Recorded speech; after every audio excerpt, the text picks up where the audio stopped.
to today's Word from the Word. We're going to be looking at Joshua chapter 3 and verse 3 and looking at the subject, not until you see the ark move.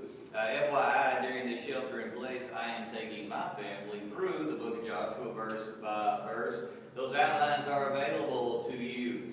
I can send it to you by PDF if you will just get with us somehow. They're not copyrighted, yada yada, so we will share those with you. Our goal through these daily devotionals that we're doing, and also everything else we're trying to do during the shelter in place, is to keep you in the Word. So, anything we can do to keep you in the Word, we're all for it. Looking now tonight at our Word from the Word, Joshua chapter 3 and verse 3, let's hear what the Word of the Lord has to say. And they commanded the people, saying, when you see the ark of the covenant of the Lord your God, and the priests, the Levites, bearing it, then ye shall remove from your place and go after it. Now, here in Joshua chapter 3, the children of Israel are on the banks of the Jordan River. And it's an exciting time, because just across that river are bountiful blessings by the bushel basket full. Just across that river there are vineyards. Just across that river there are fields, there are fruit trees, there are houses, there are lands. Indeed, right across that river, it was a good land. Matter of fact, it was more than a good land, it was a great land. It was even more than a great land, it was the promised land. Way back in Genesis chapter 12, God had promised a land to Abraham. He said, Abraham, if you'll get up, get away from your family, get away from your homeland, and just go wherever it is I show you, I will give you a great land. And way back in Genesis chapter 15, God had shown Abraham this very land that Israel was now looking at and said, Abraham, this is the promised land for your seed. Way back in Exodus chapter 12, when Moses had led the children of Israel out of Egyptian bondage, it was to get them through the wilderness and to this promised land. But as they're here on the banks of the river, God gives a condition. And that condition that He gives to them, He says, Israel, don't move until you see the ark move. Now, to understand God's condition, we've got to understand what the Ark of the Covenant, also called the Ark of the Testimony, was.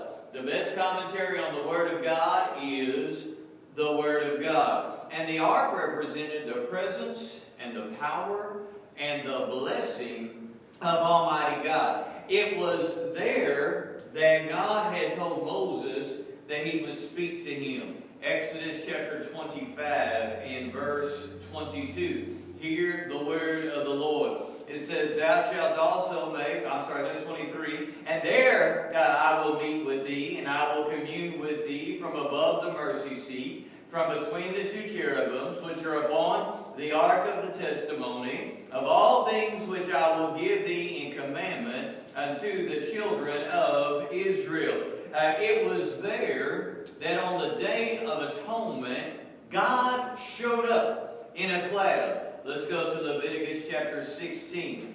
Leviticus chapter 16, and we're looking at verse 2. Leviticus 16, 2. And the Lord said unto Moses, speak unto Aaron thy brother, that he come not at all times into the holy place within the veil, before the mercy seat which is upon the ark, that he die not, for I will appear in the cloud upon the mercy seat. And he goes on in that chapter to explain that would be on the Day of Atonement. Now, over in 1 Samuel chapter 5, I'm referring to it, we're not turning there. The Philistines captured the Ark of the Covenant in battle. They took it from Israel, they took it back to their lands, and they're going to get the blessing of God. And they're rejoicing because Israel has lost the blessing of God, and they've got the presence of God in their land. But everywhere that they tried to put God's ark, God's presence brought God's judgment. So much so that by the time you get to 1 Samuel chapter 6, they're hauling it back to Israel. They're dumping it out on them and saying, we're going to give this back to you before we're all dead. That was the Ark of the Covenant. So, what is the message here for us? Here's the message. Never move until you have the presence of God upon a situation. When a good thing is not a God thing, it ceases to be a good thing. You see, you don't want to just make good moves in your life. You want to make God moves in your life. And that means in God's time. That means in God's power. That means with God's blessing. Now, there is no doubt that crossing this river and going into the promised land, there's no doubt that was a good move. That was the destination. And if you know the history of any of this, it had been a long time coming. But only in getting in line with the power and the presence of God would it be a successful move. And let me give you a couple of reasons why. God's presence provided protection. God's presence provided protection. Once that they crossed over, there were going to be battles to fight. The land had been promised to them, but it had been settled by others. A generation earlier, 10 spies had come back from spying out the land, and they were crying and moaning and saying, "Oh, let's go back to Egypt," because it was all about there are giants in the land. And so there were going to be battles to fight. But hear what I'm saying now. God had a plan for that. In Joshua chapter 6, they took their first city without ever firing an arrow. Now, has somebody gone on ahead of the ark?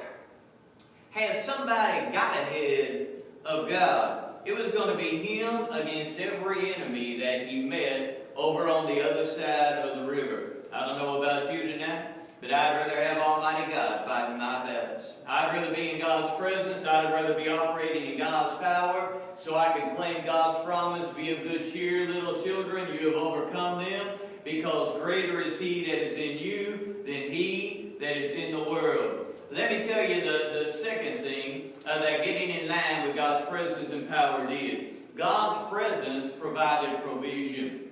God's presence provided provision. We find in chapter 3 that the Jordan River was at flood stage. But Almighty God had a plan for that. When the priest with the ark upon their shoulders, when they stood still in the river, God caused the water from the north to hold up, and He caused the water from the south to flow away, and Israel then was able to walk across on a dry riverbed what had been a flooded river. Now, imagine you're an Israelite and you get a little antsy.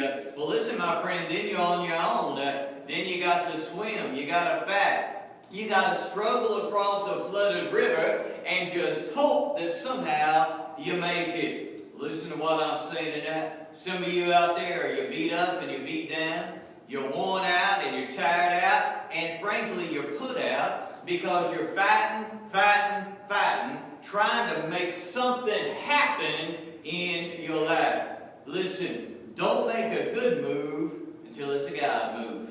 Because your God, He is a mover, and He is a shaker, and He is a way maker. Listen, your God, He knows how to shut doors that no man can open. He knows how to open doors that no man can shut. Your God, He knows how to take out the enemies, and He knows how to bring in the allies. Your God, He knows how to prepare the other side for your triumphant arrival. Your God, He knows how to move in you so that you're able to move with Him. Don't make a good move until it's a God move. Then, to quote the last three words of the text verse that we read, go